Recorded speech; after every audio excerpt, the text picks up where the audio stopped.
Charles, or just what if y'all add the slides to the website? Just make sure you go over it since I added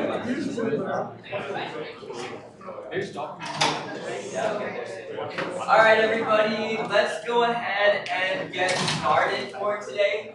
So today's lecture 8, we're gonna be going over something called just-in-time learning. So, when you're working through a code base and you're gonna come across like a lot of advanced syntax that maybe you haven't seen before. I know we're working in a Python code base, and most of us have been exposed to Python before, but there's still some like new things that you've probably encountered in the Python code base that you don't really understand or haven't seen before. That's going to be a normal part of working with any code base. So we're going to go over like ways to learn as we go, kind of, when we encounter things we don't know.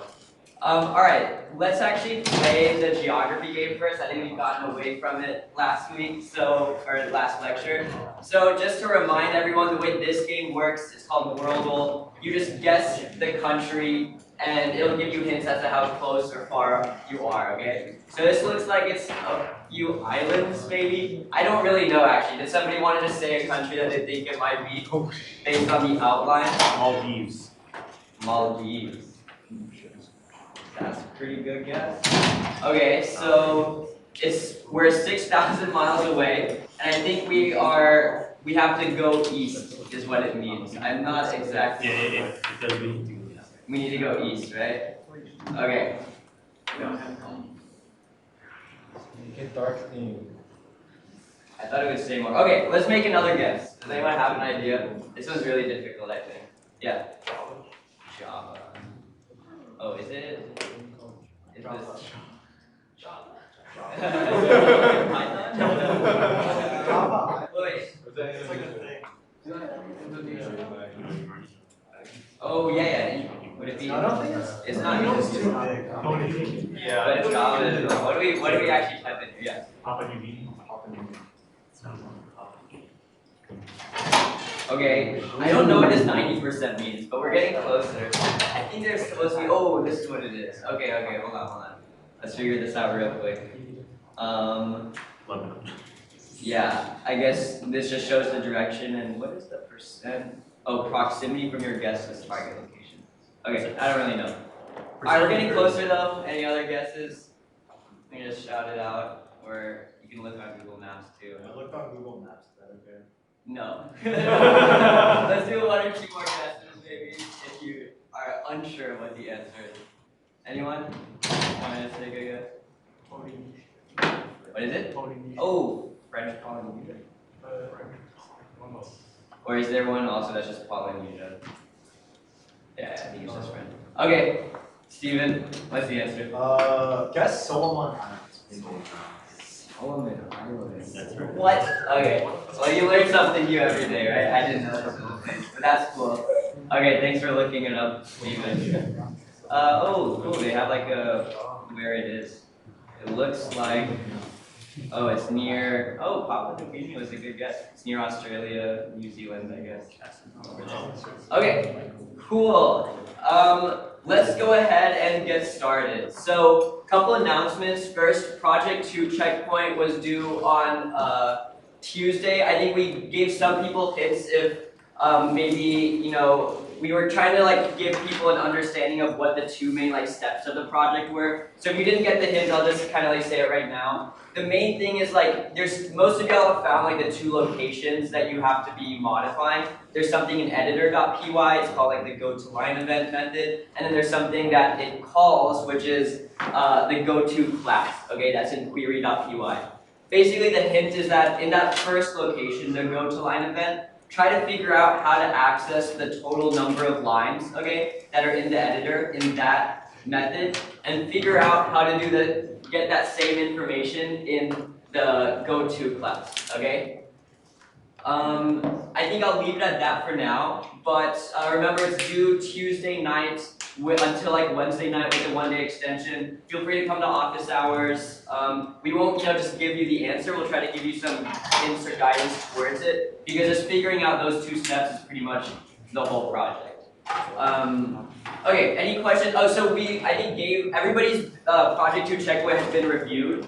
So if you didn't get a comment, that probably just means you're fine, you're on a good track. Some people finished it, so some people didn't get comments if they finished it. But feel free to keep working on project 2, and you can make a new commit to the existing pull request, okay? So once you go back and work over the next 4 days, you can just make a new, git commit to the same branch that the pull request exists in, okay? And then we'll get a notification, and then we'll do the code review and sort of grade that way. Also, I've seen a few questions about this. I should have made this announcement, several lectures ago, but there's going to be some automated tests that run when I think you make the pull request or when you try to merge the one branch into main. Don't worry about these tests. This is something that was automatically there when we sort of got the CPython repository. I'm going to go over this later in the course, but that's basically running some automatic tests to check for styling, to make sure it's part of this continuous integration, continuous delivery pipeline. So there's essentially automatic tests that are run when we submit, or try to merge new code. But don't worry about some of those failing. I think a lot of those will fail, so no need to concern yourself with that. Next announcement is that Project 3 is going to be released today. It's actually already on the website. You can check out Project 3 on the left-hand side here, individual projects. Project 3. I'll just quickly show a demo. You should definitely read through this, but I'm just going to show a quick demo of what you're eventually going to be doing, okay? So Project 3, the way that you can think of this is Project 2, we took an existing feature, you had to find where this feature is implemented and then modify it, right? Project 3 is going to be a bit more, I guess, work intensive because you're going to be adding a completely new feature, okay? So there's going to be a bit more design involved because you have to think of how do I add basically a completely new option in the top part of idle. So let me show you what I'm talking about right now. Let's do ./python.exe-m idlib. Just to remind everybody, you have to be in the CPython directory when you actually run your idlib. So let me just press enter. And it should open up, okay, wait, I think this might have been the old one. I'm just going to rerun this to make sure it's current. Okay, so the feature you're going to be adding is in the Python editor, okay, in the Python editor, you're going to have to add an option over here. You see we have format, run, options. You have to add an option that says show code outline. And yeah, sorry, it's going to be a little bit small. I don't think I can make this bigger. But the fourth option should be show code outline. And what you're going to have to do is when this option is selected, so let me actually just put some example code. I'm just copy pasting an existing file. The function is going to be, or the feature is going to be when you highlight some code and then go to options, and then show code outline, it's going to have to print out the outline of the highlighted code in the Python shell, okay? So it'll show, the classes would be formatted like this. It'll just say the word class, and then the name of the class, and then any, functions that would be inside of it. Whoa, thanks, Carl. Okay, thanks. This wasn't part of the tutor description, but this is maybe we could sort of. Okay, so the way this would work is just like for whatever the user highlights, it should print out the outline of that, okay?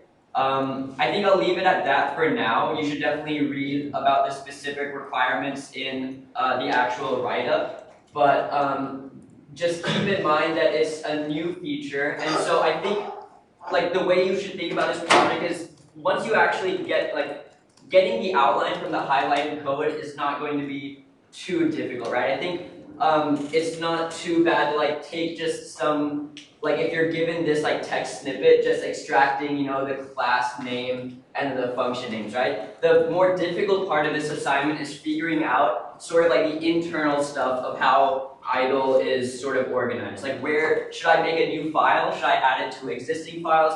How should, like you're gonna maybe end up writing a new class. What are some of the things you need to include in that new class to make it sort of fit with the existing idle lib architecture, okay?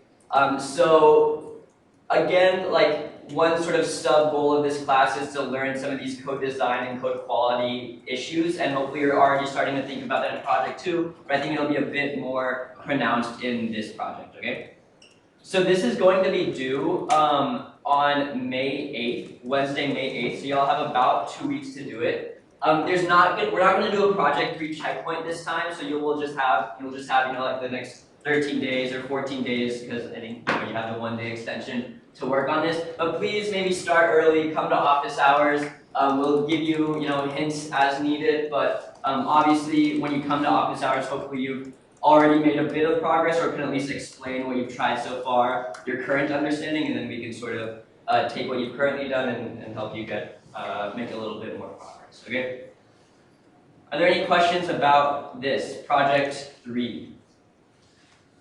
Okay, you have about 2 weeks to do it, and there won't be any project 3 checkpoint this time. Okay, so like I said, today's lecture is going to be about learning to learn. So there's going to be some things that you encounter in the code base that are just a bit confusing. So this is going to be just a bit of a shorter activity. I just want to compile a list of things that like we have sort of encountered so far that are confusing to us. So whether that's like specific keywords that we haven't seen before, or I don't know, some like class inheritance like concepts, or just any like syntax features that are confusing. Let's just create that list and then we'll sort of take it from there. So right now, just open up this bit.ly link and look through the line numbers and shell sidebar classes as a starting point. There's like some specific things in there that I think we should understand, but more generally, if you've just come across stuff in your project 2 work or just anything else exploring it, let's just write a list of things that are confusing.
So just some things to think about. I mean, there are a list of things on the next one that we are actually going to go over, but you know, I remember there was a question a couple lectures ago about like the with keyword. Like what does with actually mean? So that can be an example of something, right?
Okay, let's start submitting it now. I'm seeing some pretty good responses here. So maybe wrap up the last bullet point and then we go over some of these.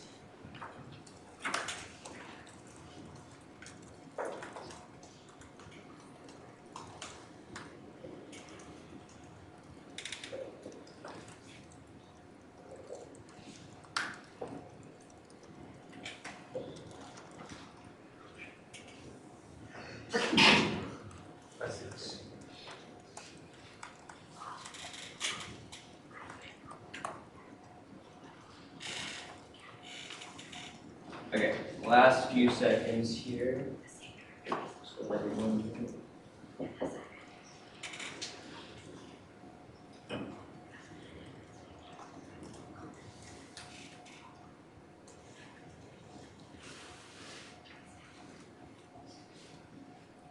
Okay, so let's start going over some of these. Again, if you haven't submitted it, make sure you submit it. That's how we'll track attendance in each of these lectures. So yeah, I'm seeing some good, like a diversity of answers here. I'll just scroll through this.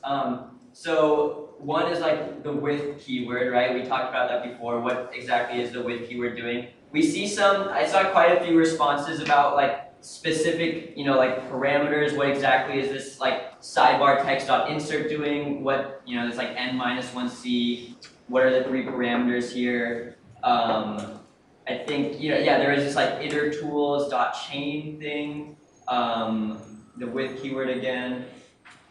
Yeah, so, oh yeah, TK methods. Okay, so we're starting to see some like common things, and I'll just, go over, some of the, like the way I would, look at this code and sort of the misconceptions that I would have or things that I'm confused about, right? So yeah, let's just look at update sidebar text. Some of this, kind of looks familiar. We can make some educated guesses about like what a lot of this is kind of doing, right? We know that this is casting like an integer and float, for example. We can kind of assume that maybe this sidebar text is some sort of like dictionary or map with some different keywords, maybe different sort of like variables that we can access, like the with keyword and stuff. But then yeah, we come across this like this with keyword. I said with earlier. This is like something that we haven't seen before, right? We have with temp enabled text widget and then something here. And then maybe we can even click on this. And now we see something that I definitely had never seen before, like working on idlib. We have this @contextlib.context manager. We have, it looks like some more like tkinter stuff, but then we have this try and finally, and then we also have something that says yield. So you might not understand what this like try, yield, like finally thing is. That would be something that I would probably put on the list, like specifically what does yield mean here? What is this like little like thing? Let's go back to where I was before. Yeah, as we look through this more, again, iter tools.chain, and yeah, of course, more like tkinter specific stuff. And then I also want to go to update sidebar in shell sidebar. Because I think this has some stuff as well. that was a bit confusing. Oh yeah, so just like reading through this code as well, we also have like this keyword thing here, right? Or we have this like sort of operator that's a colon and then an equal sign, right? This is another thing that I had never seen before working on idle before, and so it would be something else that we would add to the list. So let's yeah, I kind of like pre-created some list of confusions, things that I think are pretty important to understand in the idle code base here that I think we should go through. So actually, I think I didn't put this callbacks thing. So let me actually go back here. Let me just show you what I mean by a callback. So in the like shell sidebar and line numbers classes, I think when we saw the diagram of this file, there's this thing called like an end line delegator and wrapped line height delegator. You know, I even saw a couple answers about this in the Google form that we just had. But this is something really weird. It says like generate callbacks with the current end line number. The provided callback is called after every insert and delete. And then it looks like we just have some stuff here. We have a parameter called changed callback. We're setting that equal to itself, but it looks like it's actually like being used to call something. We have like self.changed callback and then something in the parentheses here. Usually that indicates that this would be a method or a function, but it was also a parameter here. So these are some things that hopefully as you like read through a code base that you haven't seen before, just read through any unfamiliar code, you should be sort of like inquisitive or like question like what some of these things mean. I think I used to have this tendency where I would like read through and look at some code and be like, okay, I don't really understand what that means, but that's fine. Maybe I don't need to like care about it. And to be honest, like that is sometimes the case. Like working with a large code base, you don't have to understand every single line of code, every single file, right? We sort of want to narrow down what we think is important. But maybe I'll just share this little like sort of personal philosophy, and hopefully it can contribute to y'all being more embracing of this like learning, just-in-time learning and stuff like that. I used to like actually think software engineering was like quite boring. I didn't really enjoy like the internship experience, and just like writing code felt a little bit boring.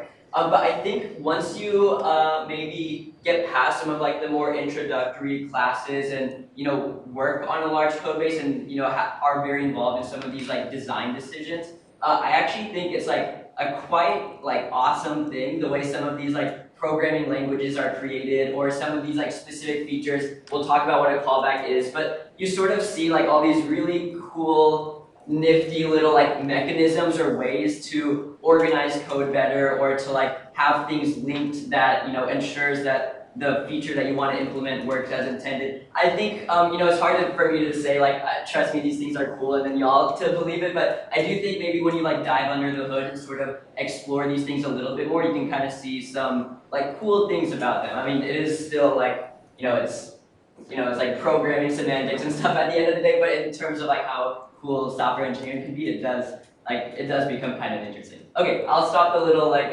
personal story now, but I think hopefully the takeaway there is just be a bit like inquisitive about some of these things, and look things up when you find stuff that you don't really know. Okay. So let's actually. So the purpose of today's lecture is going to be like how do we like navigate a situation where we're working on something that's unfamiliar. Okay. So I'll just show a quick demo of this, like going through and understanding this like colon equals operator. Okay, it's actually called the walrus operator. You wouldn't know that if you didn't already know this thing. But let's say we like come across this little symbol when we're programming, and we just need to sort of like understand what it does. Okay, and I know this might seem like pretty obvious. A lot of things when you like find something you don't know, you want to just Google it, right? And that's pretty much like what we're going to be doing. It'll just be showing some of the variety of ways that we can learn about some code. But I think there is some sort of like structure to it that can help a little bit when you encounter this on your own, okay? So one thing I actually do want to show a demo of is how you can use ChatGPT for these sort of like more small scale moments of learning, okay? So I'll actually go to my conversation history here. And actually, I don't know if this is a bug or if other people have experienced this, but it's like summarizing my conversations in Spanish, or like it's just like having the like, I didn't type it in Spanish, you know, but it just has, I think it must be Spanish, right? Like, it just has the little like title of the past conversation. I don't know why it's doing that. If, you know, people know this, you can let me know. I just thought it was kind of funny that for some reason these two were in Spanish. Okay, so what I wanted to show an example of is just like using ChatGPT to sort of generate code examples and then explain things to you, okay? I do think like just how you should think of these like large language models. Next week we're going to focus way more in depth on like GitHub Copilot and ChatGPT, but these are generally going to give you some accurate information, but the problem is we don't always know it's going to be accurate. The main takeaway here is you should always sort of like verify whatever you are seeing as an output from a large language model, okay? It's a very helpful tool to like learn generally about some information, but whenever possible, you should try to like verify anything that you're seeing like outputted from these LLMs, okay? So yeah, I basically wanted to just show a previous conversation of me talking about this like this specific operator with ChatGPT. So I did mention the walrus operator, but I think, you know, even if you replace this with the colon equals, you would get kind of similar output here. So basically, what this specific operator is doing, and you can maybe take a second to read this as well, is that it's basically combining two operations into one.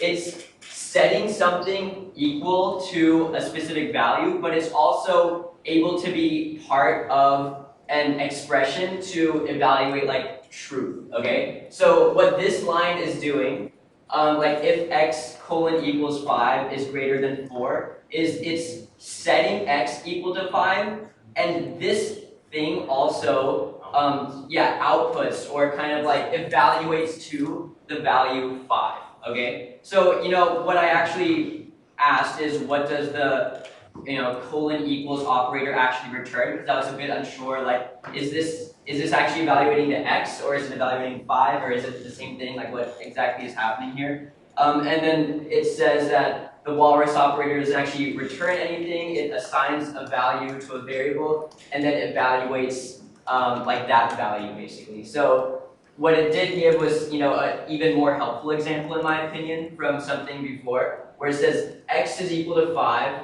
and then y is equal to x walrus 10, and then it's printing out these two values. Now, I think it's great that it outputted this, and, you know, you should read this, and, you know, hopefully it like helps you understand. But I do think, like, in the spirit of like verifying what these LLMs output, we should, like, if it gives us some code snippet, we should definitely like run it and make sure that it's actually correct. Again, it probably is correct, but we definitely want to evaluate anything and everything that we sort of get outputted from these. So I'm actually just gonna reopen the previous file I was using to test this. Let me make this bigger. So this is just the same code that they had outputted, and I copy pasted it into this file, and then when I run it, it does output 10, just as, you know, it had sort of mentioned. Okay.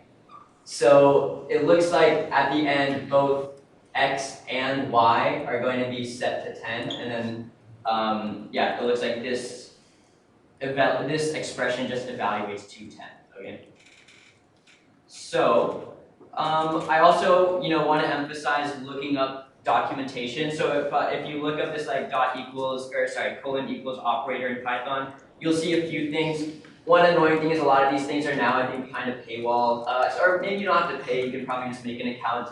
I think there's always actual, you know, like documentation from like Python developers, or if anything's part of an open source community, that'll be, you know, maintained on some set of documentation online that's, you know, easily and freely accessible. It looks like, you know, this is just some bit of like interesting history of like, you know, Python is an open source project. It changes every version. This is something that, you know, if we taught this class maybe just like a few years ago, this wouldn't have even been in the idle-lib codebase, because it's something that only came out in Python 3.8. So maybe several years ago, I guess. I don't know the like years of each of these versions. But again, I just want to emphasize these are like the actual Python docs, and you can sort of see specific examples of how the developers who created this would sort of like explain this to someone who's going to be using it, okay? Like you can sort of actually draw some analogies between what they're doing here. These are open source developers who created this new feature, and now they have to create documentation for end users, right? People who are going to be using this documentation.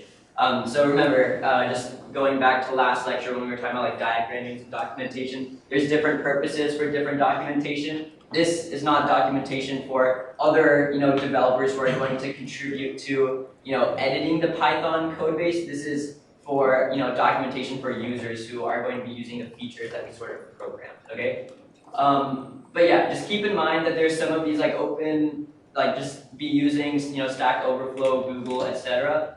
That's going to be like sort of one theme from this lecture. I think what we're going to do now, yeah, let's do this activity. So y'all are going to be on your own to sort of like understand each of these 4 things. I think the way that I'm going to do this is we'll have the different rows take like a specific one of these like confusions, basically, research it for a few minutes, and write up a paragraph and give a code example in this like activity 2 form. And at the end, I'm hoping this, try to make it kind of good quality, because I'll just release this sort of like publicly to the class. And so then we can all sort of like be able to see different like code examples of these different features that you may or may not be using for project 3, project 4, and the group project, and we can all sort of like see what each other has done, okay? Because you'll only work on one of these 4, but you'll be able to see what the answers to like sort of the other 3 are by the end of this, okay?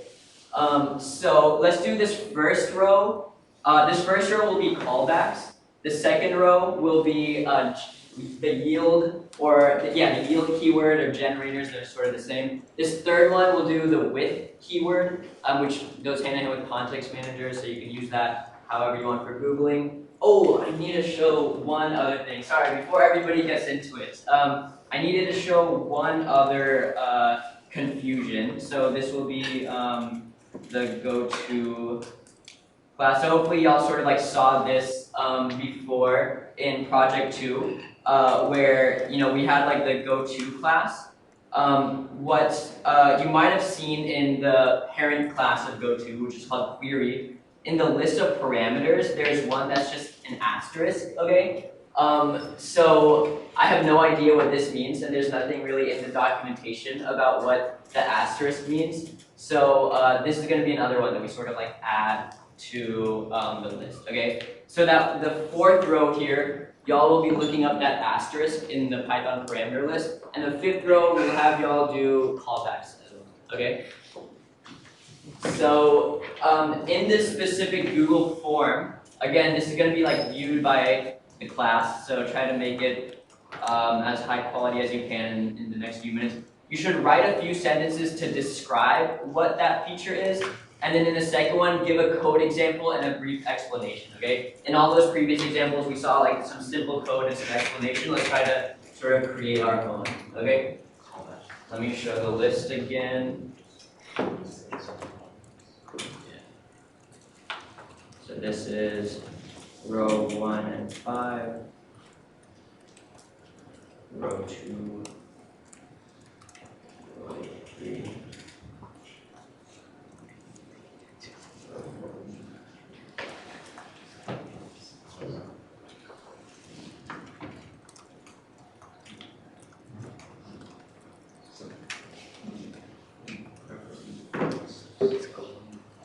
Yeah, so you can take a few minutes. We'll do this first on your own, and then maybe you can talk with your neighbors before submitting it to make sure y'all are on the same page.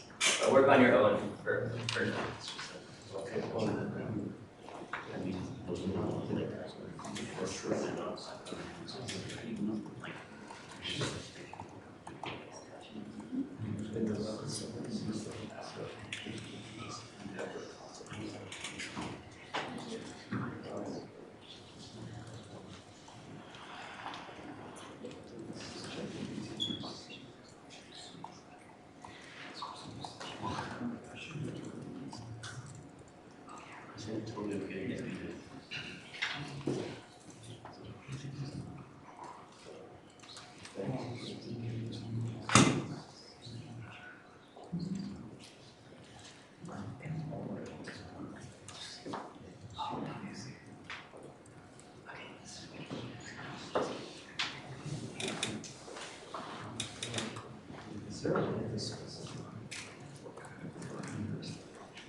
Yeah, can I say like I want a function?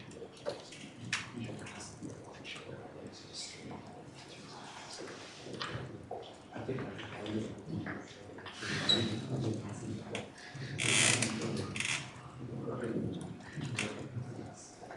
most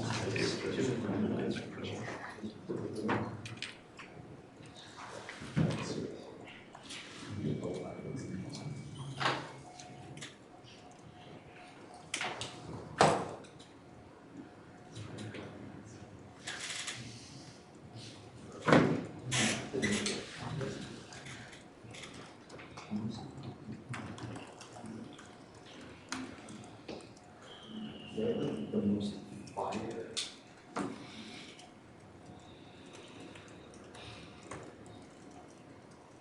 If the power if I were in I ask about a function, this is nice. It's like the most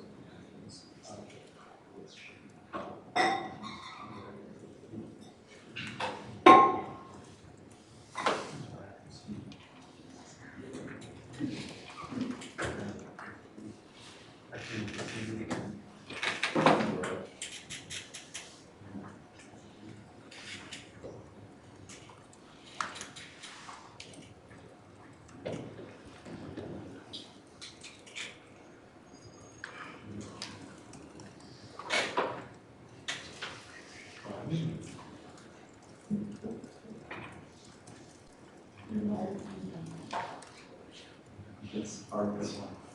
Oh yeah, that's because that's in. I remember I got these brackets. Like,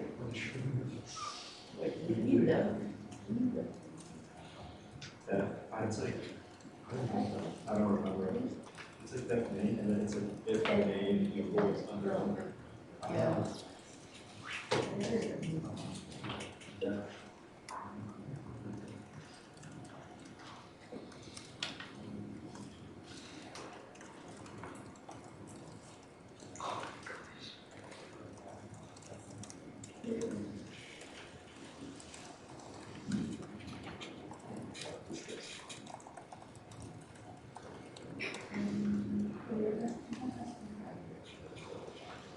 No, the call function is the callback. The call function gets passed in this function. The caller function calls call function.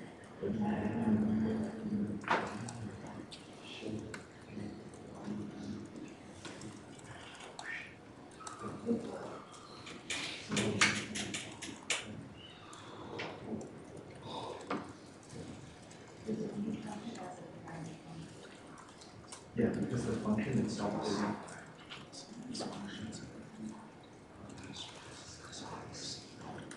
This is actually.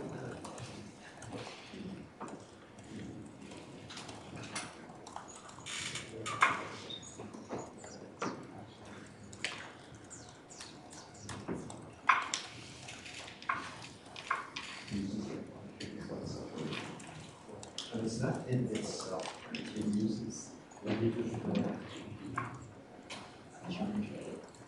So maybe just like in the function.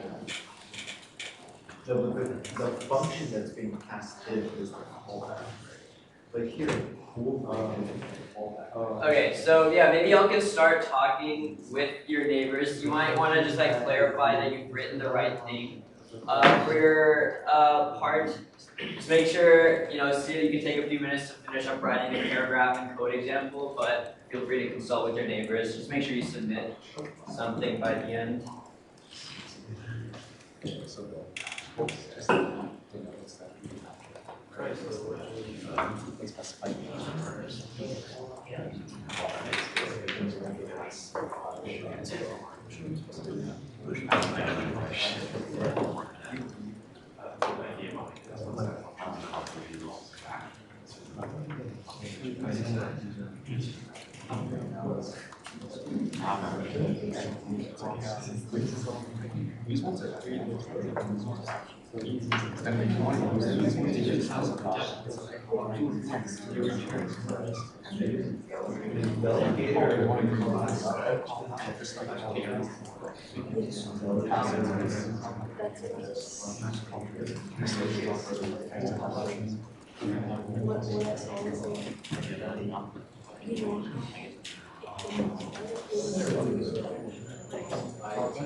They specify like if you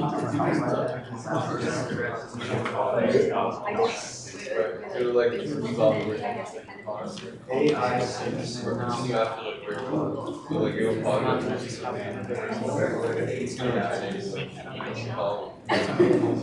but I know for sure.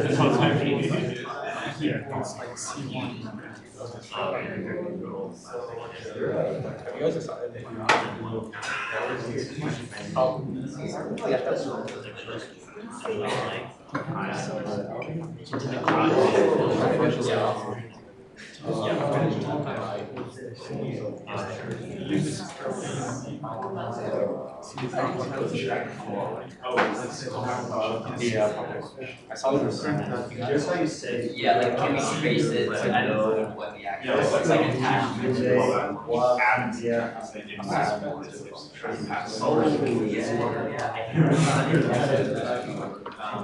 Yeah. And you wonder what is it where you can check this is done? Like you know, like they don't actually. But how do you check each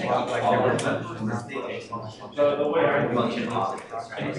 I was thinking you could do the triple equal sign. That's how it will be. Wait, well, let's is a great question. And we check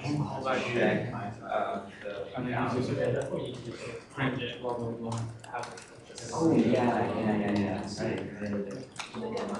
Yeah, that makes sense. That makes sense. That's fast.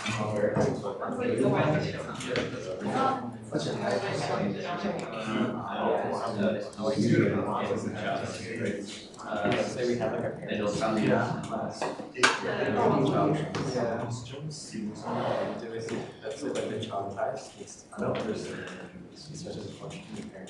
Yeah, that's our conditions.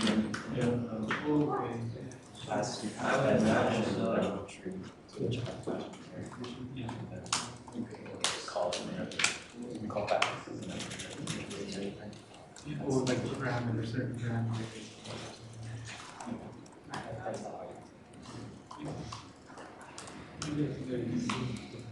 This is the same.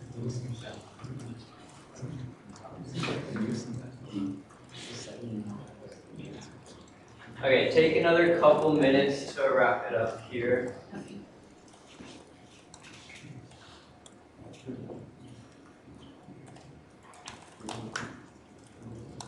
The whole point is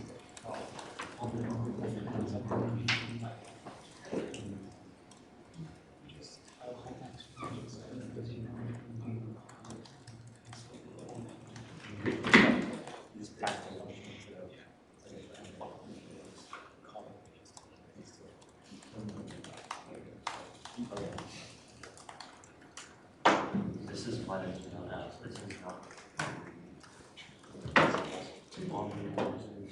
This is not.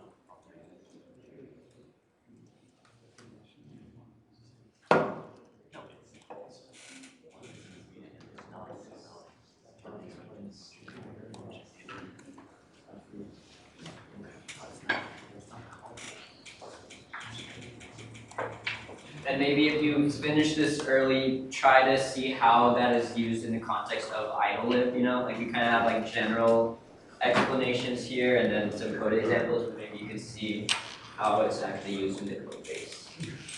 We'll still give a couple more minutes because I think only about like, we only have about 28 responses right now.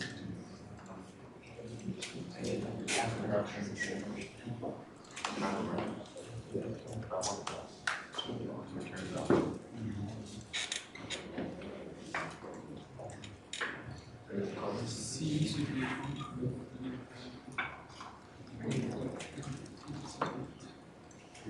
This.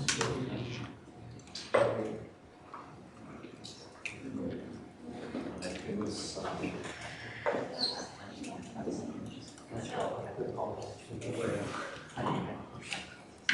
Oh, you can hear this.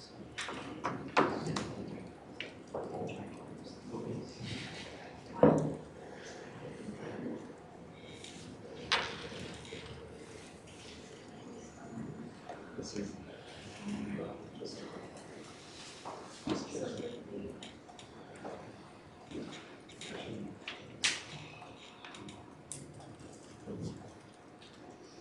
Okay, I'll do one more minute. We'll go over this at like 4:17, 4:16, 4:17. So make sure you submit something and then let's go over each of these and I'll have maybe one person from each group just give a brief explanation.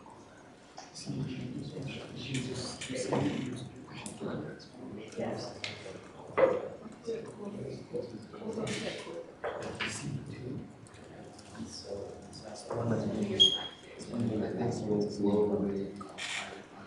I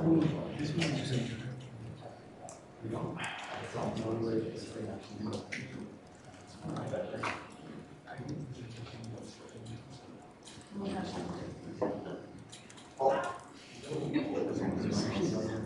that's hundreds. In sheets, right? Yeah. Alright, last few seconds, just make sure to submit something.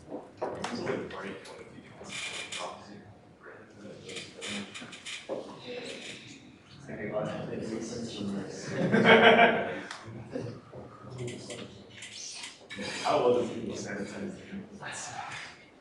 Oh, did you see on Twitter?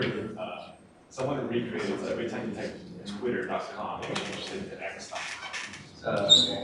Boy, wouldn't that be what like X would do, right? Or, Yeah, but they didn't like sanity check it. Someone was SE twitter.com, so they got it correct. Oh, interesting. So they just do this stream matching. Yeah.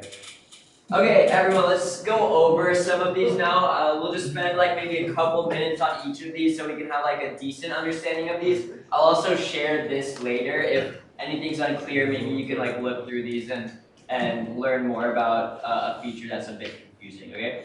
So let's start with callbacks. Can someone from like row 1 or 5 maybe just give a couple sentences about, in short, what a callback is? And keep in mind, you're going to be presenting on it and you like looked it up for the last 5 to 10 minutes.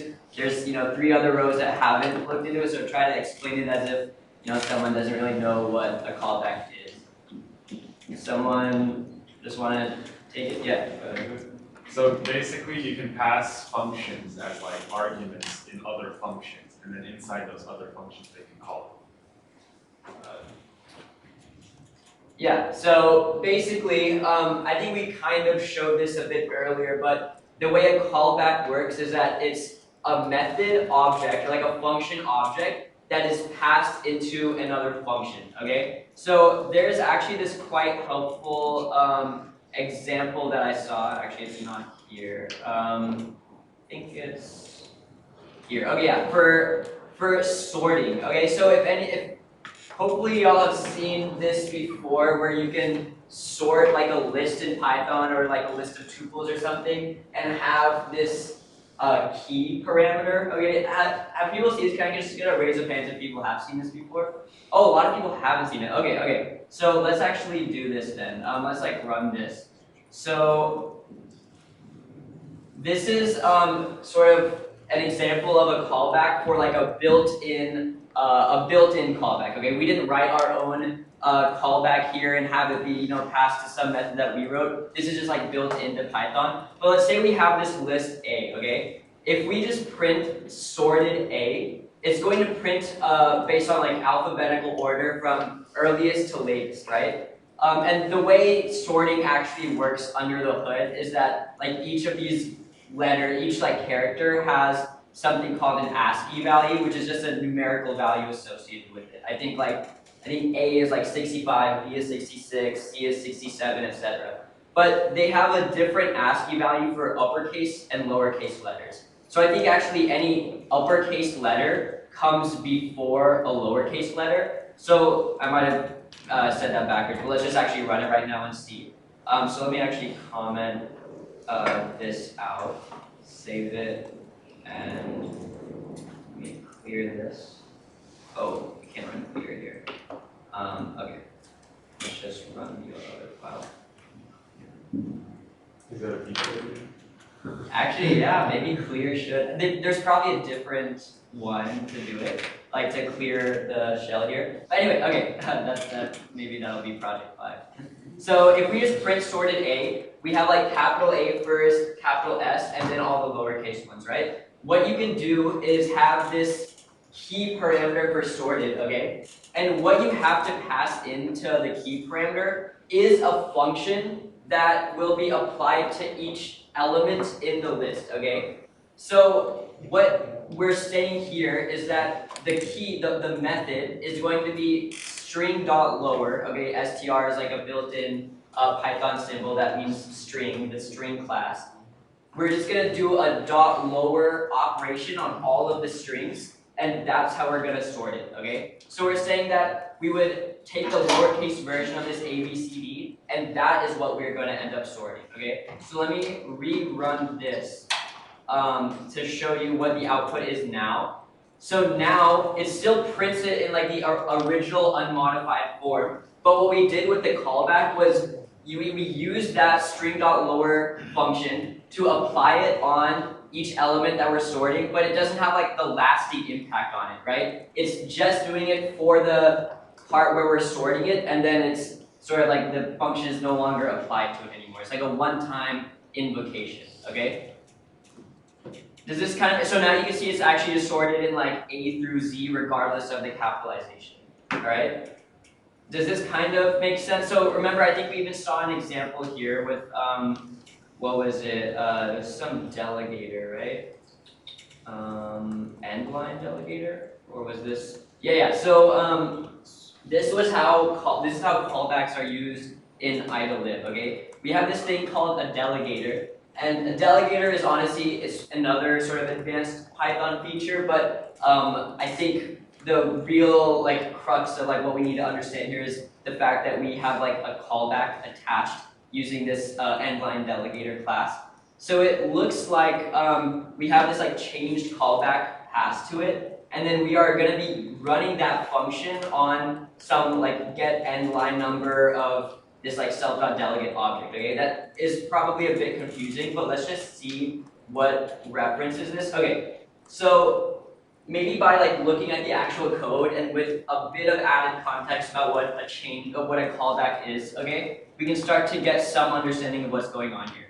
It looks like we have this variable called endline delegator, and that is equal to this endline delegator object, and now we know that the actual function that is passed into endline delegator is update sidebar text, okay? Remember, we have been like looking into update sidebar text a lot in this class. It's the one that's responsible for, like writing the 1, then the 2, then the 3 in the line numbers, okay? So what, our sort of takeaway from this is that we have some function called update sidebar text that is going to be used maybe every time there is, and then if we like actually go here, it looks like every time that there's like an insert or a delete to the line numbers or to the like editor window, we're going to be calling whatever function is passed in here, and that's update sidebar text, okay?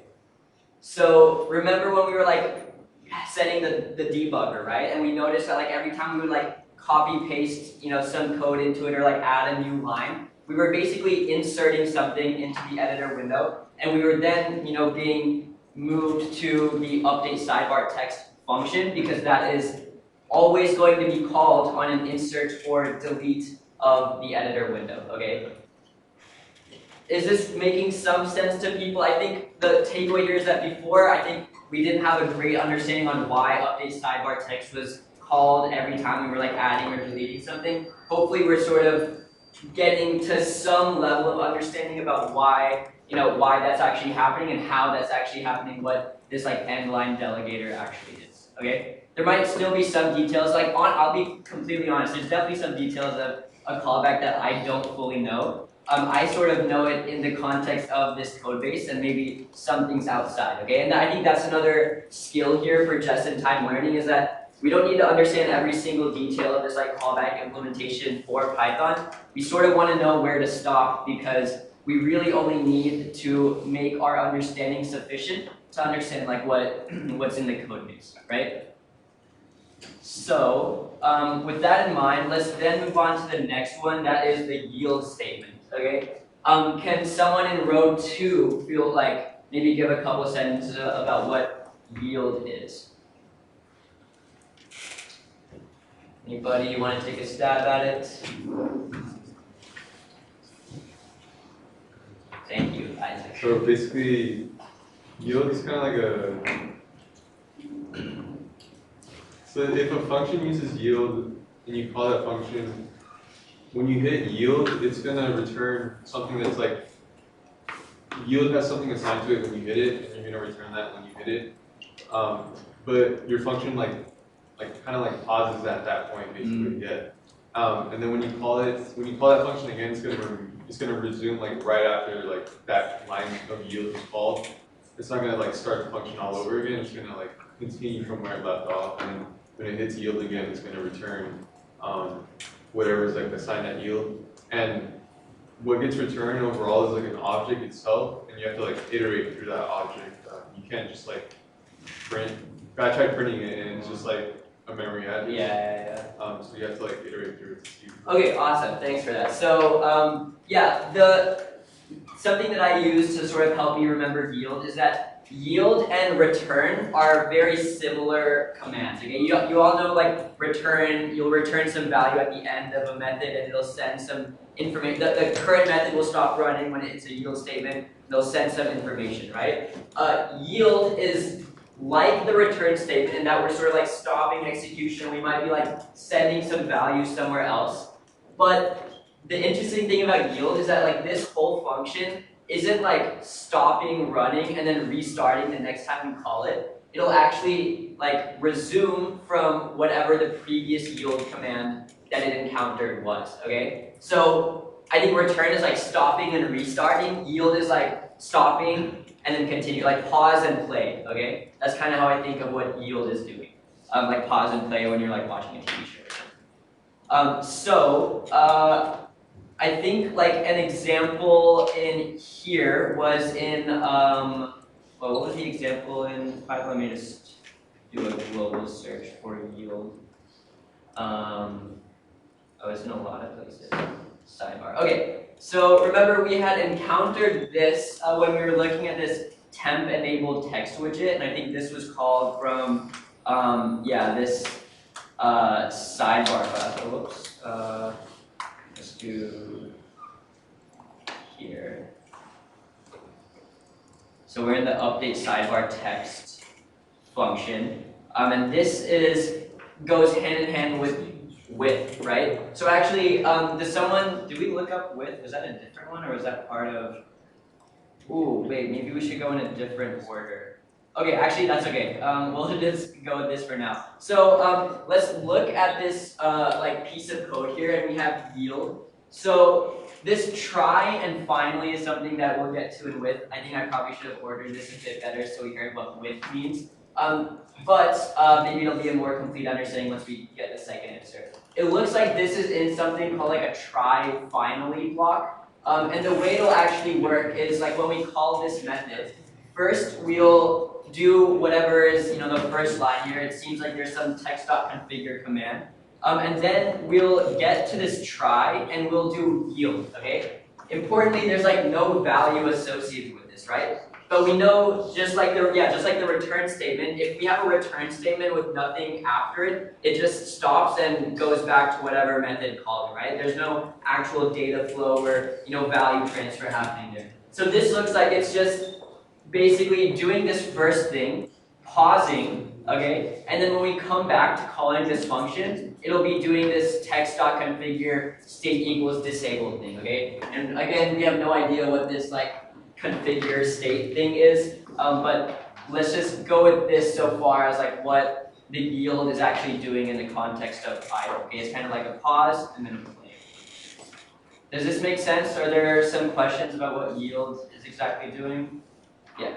Sorry, how does it click the, or how does like the continue button happen then? Like if it pauses, how does it know? Yeah, so then when the function is called again, when we return execution back to this function, it'll pick up from, so let's hear the with thing actually, and then I think it'll make more sense, like why, when it actually like picks back up. And then if the answer's still not great, I'll come back to the question specifically, okay? Okay, so can we have someone from row 3 just give us a quick description of what with keyword is? Anybody want to give it a shot? Alright, so yeah, go ahead. So might be incorrect, but the way I understood with is like it's a really quick try and catch statement. Mm-hmm. In the sense that the way I learned it is that it uses CDD for files and stuff. Yeah. Usually there's some sort of error, like the file doesn't exist and stuff like that. So you try the with statement and see if it does work out, it'll execute something. But if it doesn't, nothing big, and it'll just like close the file or anything afterwards. Yeah, awesome. So I'll just repeat this description. The with keyword, we were saying that it typically is with like writing the opening and like writing the files. That's what a lot of the example code is. It's not only used for that, but let's just go with that for this example. Most of you have probably seen something like this with opening a file, hopefully. It's this idea of we'll open the file, we'll have a try statement, which basically means we're gonna try whatever code is inside here. And then there's sometimes something called an except statement, which is like if we get an exception, we'll just like catch that exception and then like operate accordingly. Like if you get like a null pointer exception or a index out of bounds exception, like that's something where you'll like catch the error and then maybe print something instead of the exception like breaking the whole thing. You'll just say like, okay, I'll take that exception and then print something out to the user. And then there's like a finally that is like, if we can't fix any error, we don't want to like process anything, we'll just like abandon whatever we were doing before and just close the file, okay?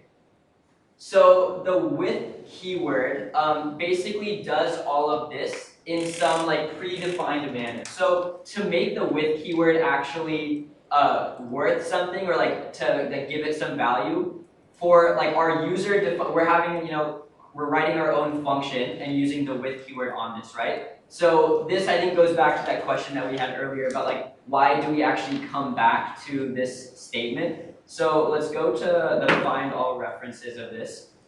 We have the with keyword that is first, like we're first hitting this keyword at the start of this whole execution, right? So when this actually happens, let's go back. That's when we are like starting to execute this function, okay? We're gonna end up doing whatever is in the try part of this method, okay?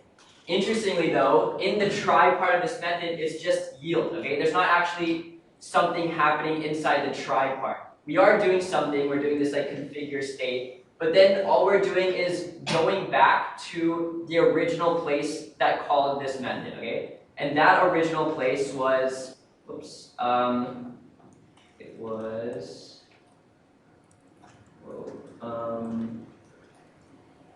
sorry, temp, enable, okay, let's go to like peek the references. So we were getting that here in sidebar. That took a second. So the with keyword initially gets us to the try thing. We return execution here. We'll finish going through like the number, like everything that's within this block here. And then we are eventually like the sort of like structure of a with statement is that there's this try and then there's a finally, right? So the first time we execute whatever's in this with, we do the try block. And then the second time we encounter this, we end up doing the with block, or the finally block, and that's going to be sort of like disabling this state, okay? Again, we don't know what this line means, but we do know that it goes back to the final part, okay? I think that got a little bit confusing there because my code navigation was a bit like off. But does this kind of make sense on how the with statement and the yield statement are sort of used for this widget, or this temp enabled text widget method? Okay, it's okay if there are still some confusions. I think that's normal. I'll share this document later so you can read the different code examples. Feel free to also Google on your own, etc. Okay, the last thing to go over is this asterisk keyword, okay, or this asterisk operator. Someone in the fourth row want to share what the asterisk operator is? Anybody want to give it a shot? You can do like 2 sentences, 3 sentences. Oh, no one. Oh, thank you. I was gonna have to like open up the spreadsheet. Go ahead. So you have like a function, and then after that you have the parameter.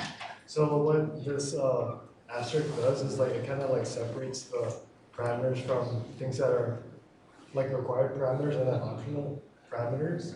And these optional parameters you could set like a default value.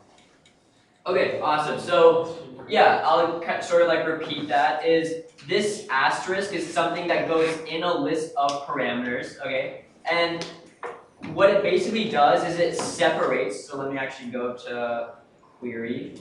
What it actually does is it separates parameters that are before it and parameters that are after it, okay? And so what we heard just now is there's like some required parameters at the start and then non-required parameters after it. That's essentially correct. The more like specific way to think of this is that on the left side of the asterisk we have positional parameters, okay? So this means that when we call this like query class or initialize this query class, the first parameter is always going to be self. So actually in Python you don't even need to specify that. But then the like second thing that's in the parentheses would be the parent. The third thing would be the title. The fourth thing would be message, right? You know, if you have like def add a comma b, like if you have a simple like add method, the first thing that you pass in is going to be a. The second thing that you pass in is b, right? That's what we sort of learned from the start when we're learning Python, okay? But then after that, after this asterisk, it's keyword only parameters, okay? So keyword only parameters, you might not have seen those so much, but that is where in the actual like parameter list, we have the specific like parameter value, but it'll be given some default or like preset value, okay? So you'll notice like all of these actually have it that are after the asterisk because they're keyword only parameters. And it means that if we call this method without specifying any of these are going to be the default values, okay? But if we do want to use one of these values, they're not positional parameters, right? It can be in any order. We can we'll definitely have to pass in those, but then say we only want to change like used names or something, we would do like, the fourth parameter or fifth parameter would be used underscore names, and then it'll be equal to whatever we want like used names to be set to, right? We can do the same thing. We can ignore text 0, use names, and h-test, so we just set u-test to equal true, for example. Okay, yeah, question? Maybe an extra comment. Another thing you can do with these parameters is pass them in as key value, or they're meant to be passed in as key values. So you can easily put them, initialize them in a dictionary or something like that. Oh, yeah. Is it something like? You can do it like. Is it this like KWR thing yeah. that? Okay. Do you want to explain that a bit more, or is that it? I guess I can. So we know the asterisk argv. We can pass that in the compiler, like using the arguments.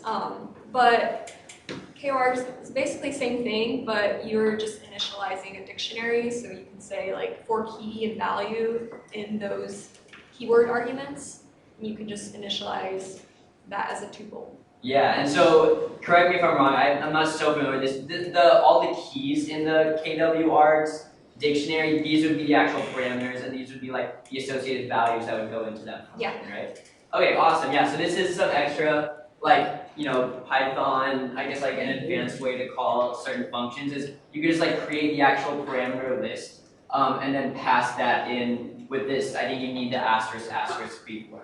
This is really commonly used actually in like ML development where you'll have like so many different parameters that's like passed into a certain function because there'll be so many different like hyperparameters that you might want to tune. Each parameter might be like a list or like a dictionary, so like generating the parameters itself will be a whole process. You wouldn't want to try to do that, when you're just calling the function. You might want to do like all this setup before, which would be easier to track in a dictionary, and then you just like pass that dictionary into whatever method to sort of like make it more readable and just a bit more organized.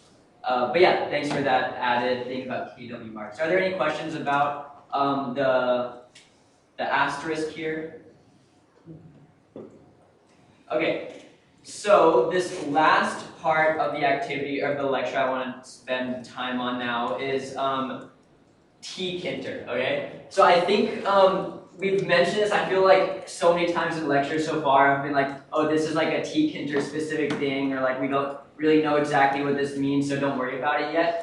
Hopefully what you've sort of understood so far from Project 2, and you'll definitely encounter this in Project 3, is that T-Kinter is like a really important part of the whole idle-lib implementation, okay? We've seen like so many different examples of like tk dot whatever, tk configure, and then like state equals normal, state equals disabled. We have these different like, we saw something that was like end minus 1c earlier when we were looking through the update sidebar text. So what I want to sort of get across now, I think we might not have time for this activity today. I'll probably actually assign it as an exploration activity, but let's start with me just demoing how I would go about sort of understanding T-Kinter, and then you can do this on your own in the next maybe like 4 or 5 days. But this will really help with you making progress in Project 2 and 3. Okay, so what is T-Kinter? Actually, has anybody maybe like Googled it or just looked it up, like has something that they would want to share about what they know about T-Kinter? Anybody? Okay, that's okay. I think it's probably one of those things that you don't really want to look into too much because you just hope that it's not a big dependency, or maybe you can get by without understanding it too much. I do think though it's sort of like worth the time to explore even outside the context of idle to help you with like the implementation for Project 2 and Project 3. So T-Kinter is sort of this like library, I guess, or set of commands for creating these simple little text widgets, okay? And so it's really just like an interface for us to basically make these like text editors and make certain changes, have control over the configuration, be able to like access all the information that is inside the text widget, and it's sort of all self-contained in the CPython implementation.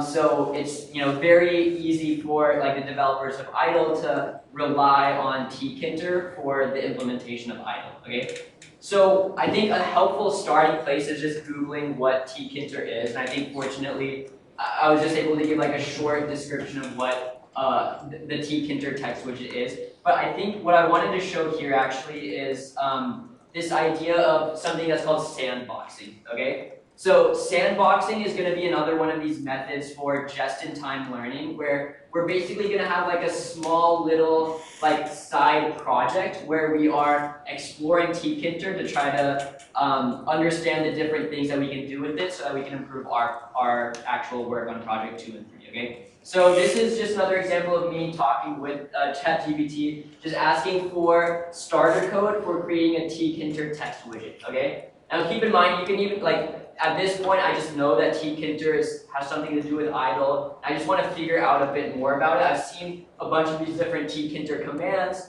but I don't really know what they do, right? And so rather than trying to figure it out by like reading the idle-lib codebase or making changes in idle-lib and then hitting that certain line and then seeing what's printed out, that is way too much time, way too bulky for like a big project that takes a lot of time to compile and like go through some different production pipeline for any changes that you might have. It's not so straightforward to just make changes to the production version for your understanding. You'd probably want to have like a separate little side project where you can experiment on your own, okay? So that's what I'm sort of trying to demo here is we'll just ask ChatGPT for some starter code to explore T-Kinter, okay? And so I haven't even really read this yet. I mean, I did ahead of time, but I'm just saying like for the purpose of this demo, let's say we get this output from ChatGPT, and then let's actually copy paste it and just run it, okay? Let's see what happens. And I think what it says here, this code creates a basic T-Kinter window, the text widget, adds some text, provides a button to read the lines, okay? And it says when you click read lines, it'll print each line. The really nice thing also is that they've added some comments, which I think will be helpful in our understanding. But let's just go ahead, let's save this, and let's run. Okay, so it looks like, I'll just, emphasize this point. All I did was run this code, okay? And it shows this little text widget opening. And actually, I can actually press enter, I can edit it directly, etc., right? And then it said that I can click read lines. So when I click read lines, I think maybe they'll have to open up the Python shell. 1 second.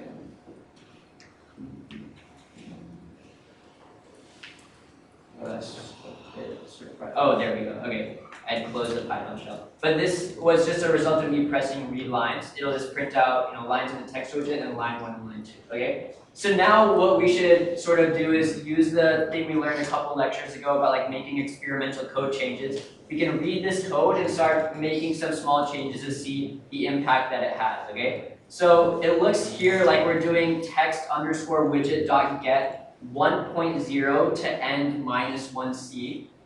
Maybe I'll just do this. Maybe I'll just do like 2.0 to end -1c, okay? And then I'll try rerunning, okay? So I've saved it, I've run it. Let me rerun the module. And now when I do read lines, it only prints starting from line 2, okay? So then you can maybe start to have some understanding that this 1.0, 2.0, that relates to the specific, line number. And then maybe you want to change 2.0 to 2.3, and I'll run this again. I think it'll only print out, oops, oh, that's a bit weird. I don't know why it's not showing, but it should show, here, let's actually quit idle. Maybe this is a feature improvement that we should actually work on. So let's rerun this, and then file, new file. Actually,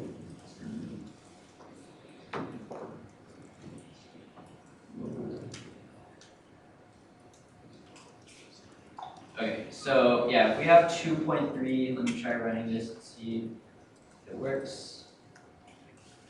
Okay, we only started at the E, right? So maybe the second thing is actually the character list, okay? Or the character within a line, not the actual line number. So I think I'll maybe end it there. I was hoping to actually show some of these specific things, but I'll leave it as the exploration activity. You should do a very similar process. So let me just explain what I'll ask for in the exploration activity. Do the same thing that I sort of just did, where you'll have some starter code for tkinter or text, okay? And you can use ChatGPT. It should give you some very similar code. And use this like experimental sort of like sandboxing technique, and also use whatever like Googling techniques you need. But answer these specific questions that are on the Google form, okay? Specifically why the end -1c, and then what those different states mean. Like why do we have the state equals normal and state equals disabled, okay? I'll actually go over this in the next lecture, so let's try to have this done by Tuesday's lecture, okay? We'll send out an announcement on the website. Thanks everyone, see y'all next week.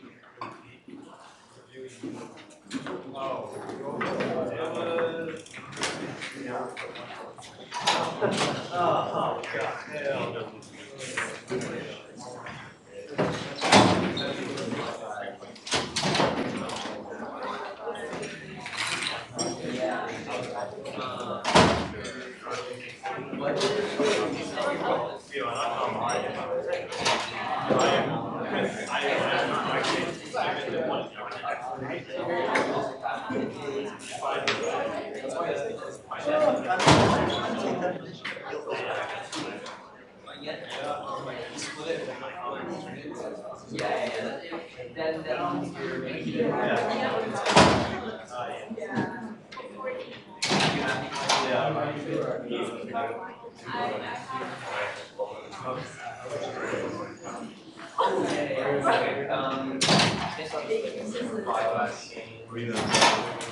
Oh, perfect. So, yeah, it looks like you have no problems.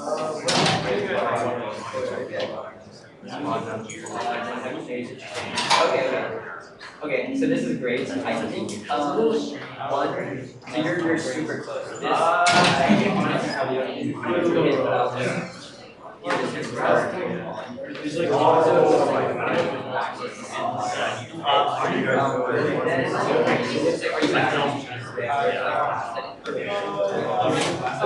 So that makes a lot of sense. It's not getting a lot. But I'll just say this.